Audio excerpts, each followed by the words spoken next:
Hello everyone. आज का जो हमारा टॉपिक है वो है फीचर्स ऑफ प्लानिंग। इसके पहले वाले वीडियो में हम लोगों ने पढ़ा था कि प्लानिंग क्या होती है, उसकी डेफिनेशन और वो किस तरह से बहुत इंपॉर्टेंट फंक्शन रोल प्ले करती है मैनेजमेंट में। आज की वीडियो में हम पढ़ेंगे कि फीचर्स ऑफ प्लानिंग, कि प्लानिंग के क्या क्या फीचर्स होते हैं। तो जो उसमें पहला फीचर्स है वो है planning focuses on achieving objective. Planning जो है वो ऑब्जेक्टिव्स को अचीव करने पे फोकस करती है। फॉर एग्जाम्पल, अगर आपका गोल है कि आपको 90% स्कोर करना है बोर्ड्स एग्जाम में या किसी भी एग्जाम में, तो वो आपका गोल होगा 90%। अब आप उसको अचीव करने के लिए जो जो भी एक्टिविटीज़ करोगे, जो जो भी एक्शन लोगे, वो आ जाता है प्लानिंग के अंदर। इसलिए प्लानिंग को बोला है फोकसेस ऑन अचीविंग ऑब्जेक्टिव। अगर हम ऑर्गेनाइजेशन के एग्जाम्पल से देखें, तो अगर किसी ऑर्गेनाइजेशन में ऐसा हो रहा है कि उनको किसी प्रोजेक्ट के लिए 100 करोड़ रुपीज़ चाहिए, तो उनका जो मोटिव क्या होगा कि उनको रेज करना है 100 crore rupees for a new project. अब 100 करोड़ उनका ऑब्जेक्टिव हो गया, इसको अचीव करने के लिए वो जो जो भी चीज़ करेंगे, वो सारी चीज़ें आ जाएगी प्लानिंग के अंदर। इसलिए इसको बोला गया it focuses on achieving the objective.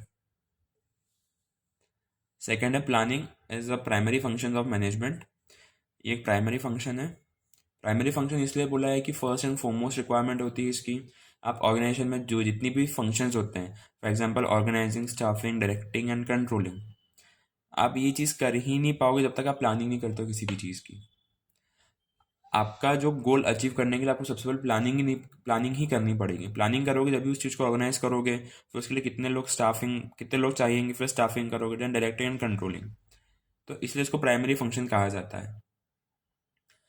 For example, अगर कभी किसी ऑर्गेनाइजेशन में कोई मीटिंग होने वाली, आपको मीटिंग को ऑर्गेनाइज करने का बोला है, तो आप मीटिंग ऑर्गेनाइज कैसे करोगे? प्लानिंग करके करनी पड़ेगी।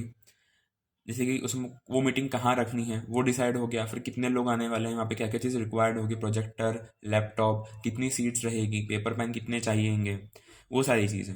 तो इन सभी मीटिंग कंडक्ट करने के लिए, मीटिंग ऑर्गेनाइज करने के लिए आपको प्लानिंग करनी पड़ेगी सबसे पहले। बिना उसे कुछ नहीं हो पाएगा। इसलिए इसको प्राइमरी फंक्शन कहा गया है।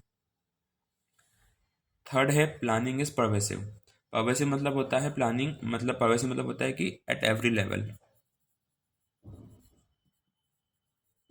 वैसे पॉलिसी का मतलब होता है जो हर जगह मौजूद हो, बट यहाँ पे एट एवरी लेवल इसलिए बोला है कि बेसिकली मैनेजमेंट में तीन फंक्शंस होते हैं, top level, middle level, lower level. तो जो प्लानिंग है वो हर लेवल पे लगती है। टॉप लेवल पे अलग लेवल की प्लानिंग होगी, मिडिल लेवल पे अलग तरह की प्लानिंग होगी, और लोअर लेवल पे अलग तरह की प्लानिंग होगी। बट प्लानिंग होगी ही सही, बिना प्लानिंग के कोई कुछ भी अचीव नहीं कर सकता है, नहीं ऑर्गेनाइजेशन रन कर सकती है।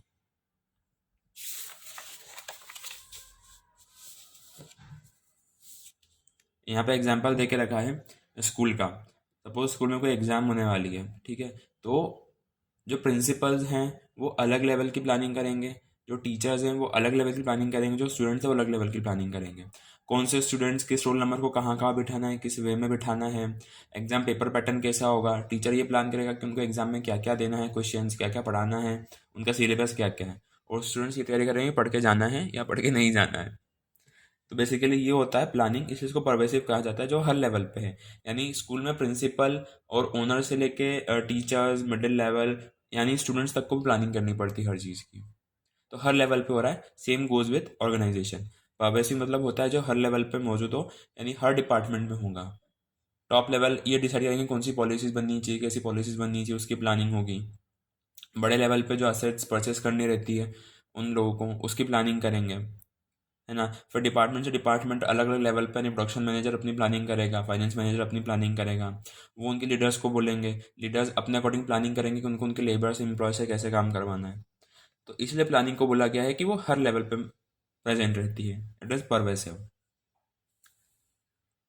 फोर्थ है planning is continuous. Planning is consider to be continuous ongoing process as a plan needs to be made on endless till an organisation exist. Planning को कंटिन्यूस इसलिए बोला गया है कि प्लानिंग कभी खत्म होती ही नहीं है। आपका एक गोल अचीव होगा तो आपका नेक्स्ट टारगेट आ जाएगा। जब तक ऑर्गेनाइजेशन एग्जिस्ट कर रही है, जब तक प्लानिंग होती रहेगी, वो भले किसी भी चीज़ की हो, बट प्लानिंग होगी ज़रूर। कोई प्रोडक्ट लॉन्च करना है, कभी कुछ लॉस हो गया तो उसको प्रॉफिट में कैसे लेके जाएं, तब प्लानिंग चाहिएगी। आप प्रॉफिट अच्छा हो गया तो उसको और ग्रोथ कैसे करें, उसको और कैसे बढ़ाएं, उसके लिए प्लानिंग होगी। इसलिए प्लानिंग को कंटिन्यूस बोला गया है। Planning is futuristic. फ्यूचरिस्टिक मतलब होता है कि planning is always done in relation to future to meet the desired goal effectively. आपका जो गोल है उसको अचीव करने के लिए आप फ्यूचर में करते हो। मतलब आपका जो गोल है वो अचीव फ्यूचर में होगा, लेकिन आप अभी क्या कर रहे हो, प्लानिंग कर रहे हो। मतलब आप फोरकास्ट करो ना फ्यूचर में क्या क्या चीज़ हो सकती है, उसके हिसाब से हमको क्या क्या चीज़ करनी है अभी। इसलिए प्लानिंग को फ्यूचरिस्टिक बोला गया है। गोल तो बाद में ही अचीव होगा, अभी तो होगा नहीं। उसको अचीव करने के लिए आप जो भी एक्टिविटीज़ करोगे वो भी फ्यूचर में करोगे। सपोज अगर आपको सेल बढ़ानी है 20% से 30% से, तो ऐसा तो है नहीं कि आप आज ही करोगे और आज ही बढ़ जाएगी सेल्स। नहीं ना, आप सेल्स अगर सपोज आपका टारगेट है 6 महीने में आपको सेल्स बढ़ानी है अच्छी खासी और प्रॉफिट अर्न करना है, तो 6 महीने बाद जो गोल आपको अचीव करना है उसके लिए आप आज कल परसों आज प्लानिंग करोगे, फिर 6 महीने तक उसमें एक्शंस लेते रहोगे, जब जाके वो गोल अचीव होगा। इसलिए प्लानिंग को फ्यूचरिस्टिक कहा गया कि फ्यूचर में होता, फ्यूचर से रिलेटेड चीज़ें होती है इसके अंदर। वो कभी पास्ट को देख के नहीं करती है, फोकास्ट करना था फ्यूचर को। Planning involve decision making. In real life situation, a manager may have an option to choose in order to achieve the predetermined goal. As a result, planning becomes essential as it evokes the rational thinking and helps to choose most appropriate alternative among the various available. यहाँ पे बोला गया है suppose कि जो planning है उसमें decision making होती है। अब आपके पास तो अब आपको 20% सेल बढ़ानी है, तो आप सेल मार्केटिंग करके भी बढ़ा सकते हो, अपने प्रोडक्ट की प्राइस कम करके भी कर सकते हो, कुछ एक्स्ट्रा ऑफर्स दे के भी कर सकते हो, सेल बढ़ा सकते हो। बट इन सब में से क्या बेस्ट रहेगा वो आपको चूज़ करना पड़ता है, वो आपको डिसाइड करना पड़ेगा।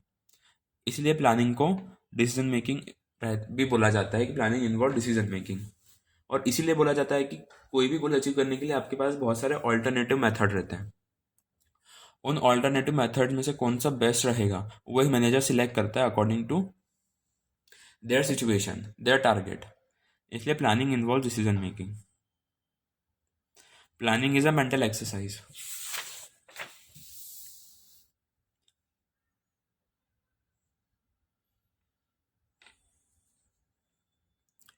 Planning is an intellectual activity based on logical thinking, involve foresight, visualization and judgment rather than guesswork.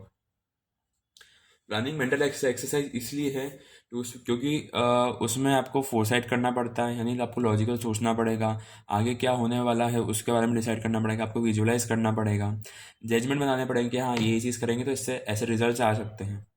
Gas work पर काम नहीं करता कि हाँ भाई चलो ये ट्राई करते हैं, ऐसा होगा तो ऐसा हो सकता है। नहीं, उसमें लॉजिक, ये इंटेलेक्चुअल एक्टिविटी है, इसमें लॉजिकल थिंकिंग इन्वॉल्व होती है, इसलिए इसको मेंटल एक्सरसाइज बोला जाता है। It is primary rational activity of thinking to determine the future course of action based on understanding the facts and figures. Facts and figures को समझ के फ्यूचर में होने वाली चीज़ों को लेके एक्शन करना। रैशनल थिंकिंग, फ्यूचर में क्या हो सकता है, क्या होने वाला है, उसको लेके एक्शन करना फैक्ट्स एंड फिगर्स को समझ के, इसलिए इसको बोला गया मेंटल एक्सरसाइज। अब नेक्स्ट वीडियो में हम लोग पढ़ेंगे steps involve in planning process, यानी प्लानिंग प्रोसेस में कौन कौन से स्टेप्स रहते हैं। आज की वीडियो में इतना ही।